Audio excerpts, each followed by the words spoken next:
السلام عليكم حبايب قلبي، يا رب تكونوا بخير. وحشتوني جدا جدا. عايزه اوريكم الهديه التحفه اللي جاتني دي.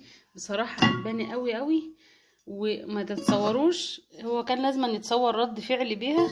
كنت فرحانه بيها جدا جدا جدا. هعمل لكم قهوه في دي، رغم ان انا ما بعرفش اعمل قهوه، بس هتعلم عشان خاطركم. حلوه قوي. أه. الحاجات دي ما جات لي بقى. في اكله كده انا ما بعرفش اعملها، والله ما بعرف اعملها. فقررت بقى ان انا هعملها، يعني اذ لربما تيجي معايا والحاجات الحلوه دي تطلع اكله حلوه. هعمل النهارده معمر في الطاجن التحفه ده. وادعوا معايا يا رب يطلع مظبوط. تمام. دي بس حبيت اشارككم بيها في اول الفيديو كده. ويلا بقى بينا نعمل المعمر. هنقول بسم الله الرحمن الرحيم. اللهم صل وسلم على سيدنا محمد وعلى اله وصحبه وسلم. بصوا، ما انا محتاره، لان بجد انا انا عملت الاكله اللي انا هعملها دي في حياتي تقريبا مرتين اتنين. والنتيجه كانت 50%. 60 يلا. تمام. انا هعمل ايه بقى؟ انا جمعت كل الناس اللي حواليا، كل الوصفات اللي بيعملوها، وهحط كل الخبره بتاعتهم كلها فيها. طيب انا عندي بقى الطاجن. نقول بسم الله. هحط فيه معلقه سمنه، وكمان معلقه زبده، وهدهن الطاجن كويس قوي. هتنسى. اهي. تمام. وهدهن بقى الطاجن بسم الله الرحمن الرحيم من كل ناحيه. وبان حسيت ان شغل المعلقه مش نافع، فعشان يبقى عملت كل خطوه بضمير دهنت الزبده والسمنه. المعلقه دي معلقه سمنه بلدي في الطاجن كده من كل ناحيه ومن كل الزوايا. تمام. عندي بقى رز منقوع. انا هقول المقادير بما ان انا مش عارفه المقادير بالظبط، فهقول وانا بحط كل حاجه مع بعض. عندي هنا بقى الرز ده، الناس قالوا لي انقعيه في اللبن بسم الله الرحمن الرحيم، وناس قالوا انقعي الرز في ميه، وانا بصراحه من مش عارفه، عشان انا مش عارفه. فقلت هنقع نص ساعه في ميه ونص ساعه في اللبن، عشان اللي ما يجيش بالطريقه دي يجي بالطريقه دي.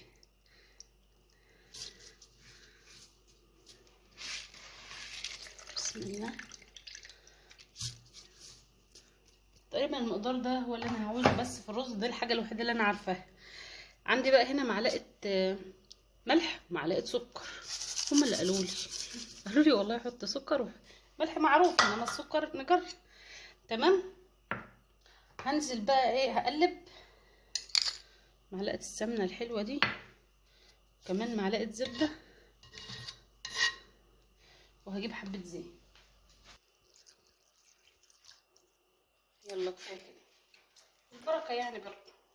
شيل الحاجه دي. وبرضه من ضمن الخبرة قالوا تدعك السمنة في الرز في الزيت عشان الرز يبقى مفلفل. ملهاش علاقة بدعكة الطاجن بالسمنة في الأول. كده تمام اهو. نعمل ايه بقى كمان؟ هنحط القشطة بقى. القشطة مجالها امتى؟ مجالها تقريبا بعد اللبن. هنحط اللبن بسم الله.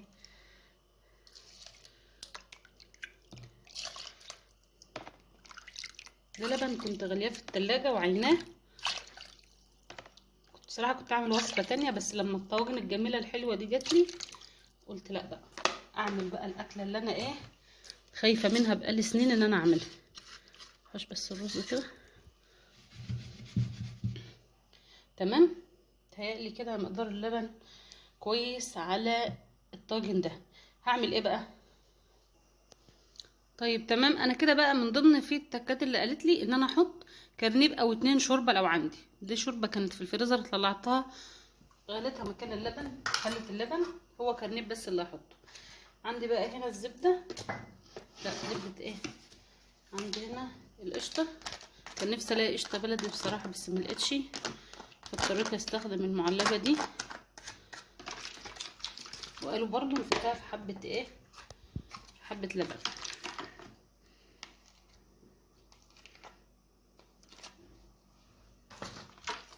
تمام.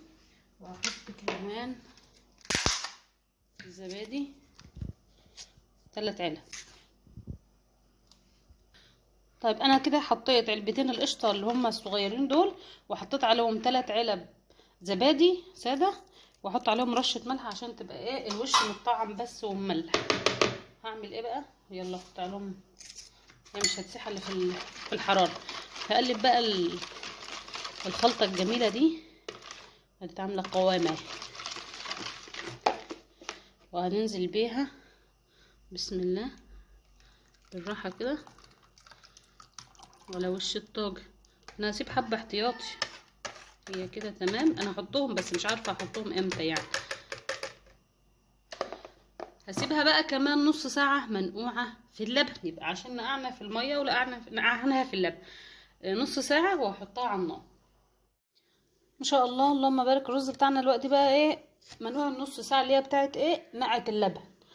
طب انا عايزه احطه في الفرن، بس انا حسيت ان الرز ماسك في بعضه كده تاني، فانا ايه والحمد لله ان انا كنت سايبه حبه زبادي وقشطه وزبده والحاجات دي، احطهم بقى على الوش تاني. يلا احنا هنشوف احنا هنعمل ايه في الاخر، مش عارفه. انا بقى احطه في الفرن. قالوا لي ايه بقى؟ لو عايزه الوش يفضل ثابت تعلي الشعله يتحمر الاول وبعدين تغطي وبعدين تكملي سواه، فانا هعمل كده. ما شاء الله اللهم بارك. انا دلوقتي هعمل بالنصيحه اللي بتقول ان احنا نحمر الوش الاول وبعدين نغطي ونسوي بقى على نار هاديه. فانا هعمل بالطريقه دي وما اشوف النتيجه هتطلع عامله ايه. ما شاء الله اللهم بارك. بما ان النهارده قررت اعمل المعمر اللي ما عملتوش بقالي سنين، هعمل السمان اللي ما عملتوش برضو بقالي سنين. هي بقى يوم وبظروفها، وما نشوف هنتغدى عندنا ولا هنشوف حد من عند الجيران نتغدى. طيب تمام. انا هو الراجل جاب لي السمان وغسله، هو تقريبا زي الحمام بالظبط. انا بعرف انضف الحمام بس هو بصراحه جابه ونضفه. عندي هنا رز. بما ان الجرس رن فهنكمل الفيديو عادي. عندي هنا رز منقوع، بقيت الرز بتاع المعمر. انا ضربت بقى في الكبه 4-5 بصلات، مش مشكله الحاجات اللي بتقع. 4-5 بصلات فرمتهم في الكبه، حطيت عليهم معلقه زبده، واحط عليهم معلقتين 3 زيت، وهشوحهم لغايه ما يتبلوا كويس على النار، وهحط عليهم الكبد والقوانص بتاعه السمان. وبعد ما يتبلوا هوريكم هنتبلهم ازاي. انا دبلت هنا البصله، احط بقى القوانص بعد ما قطعتها حتت صغيره، واوقات ببقى اسلقها واقطعها تبقى سهله شويه، بس انا بصراحه ما سلقتهاش المره دي. هقلب بقى القناصه بس 5 دقايق، يعني اقل من 5 دقايق عشان بتاخد سوا شويه عن الكبد. هنزل بقى بالكبد بعد ما قطعناها برضو، بتاخد تشويحه بس بسيطه كده. استنى عليها كمان دقيقه. هحط بقى التوابل. عندي رشه كمون على كزبره، ودي رشه قرفه، معلقه ملح لو بتحبوا الشطه ماشي، واحط ايه فلفل اسمر وحبهان مطحون وكبابه صيني ورشه جوز الطيب. كل ده خلطه مع بعض في الخلطه اللي انا حطيتها الاخر دي.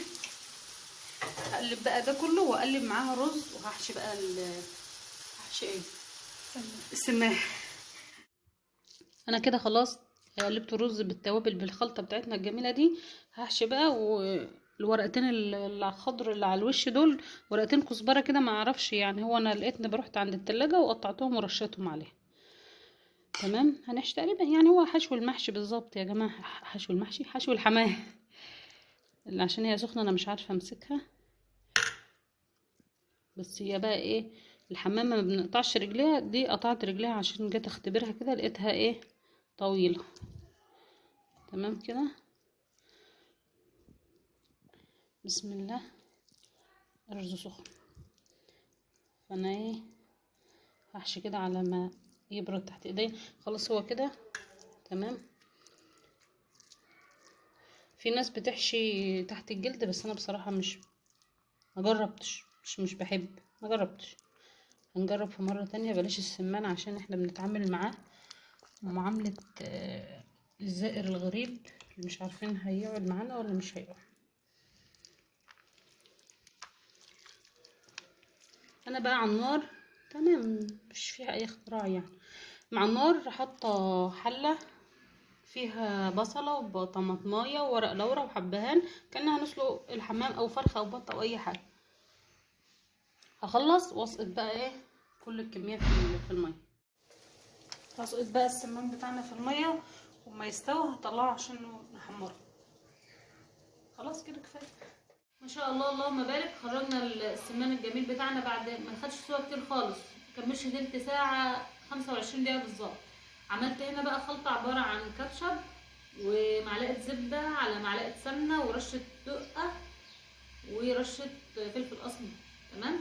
هدي بقى عشان انا مش هحمرها في زيت، انا هحمرها في الفرن. الصينيه اللي انا حطيت عليها دي دهنتها بزيت قبل ما احطها. انا هدهن من جنب وهي في الفرن هقلبها اما تحمر، هدهن الجنب التاني.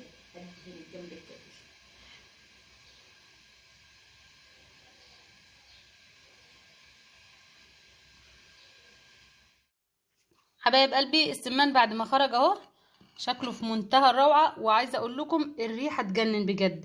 هو مفيش مقارنه بينه وبين الحمام. انا لسه هدوق، بس انا عارفه ان مفيش مقارنه بين السمان والحمام، ده حاجه وده حاجه مبدئيا يعني. بس بجد ريحته تحفه وقلب البيت خالص. معايا بقى اللي هو ايه العقبه بتاعتي اللي انا كنت خايفه اعمله وبقالي كتير قوي قوي ما عملتوش، وقلت لكم على الرعب اللي انا كنت خايفه اعمله. شايفين الرز من تحت زي فوق بالظبط، مستوي خالص.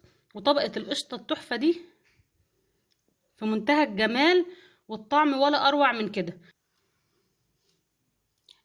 طبعا مش هننسى الاشتراك في القناه ونفعل الجرس عشان يوصلكم كل جديد. واذا عجبكم الفيديو ادونوا لايك.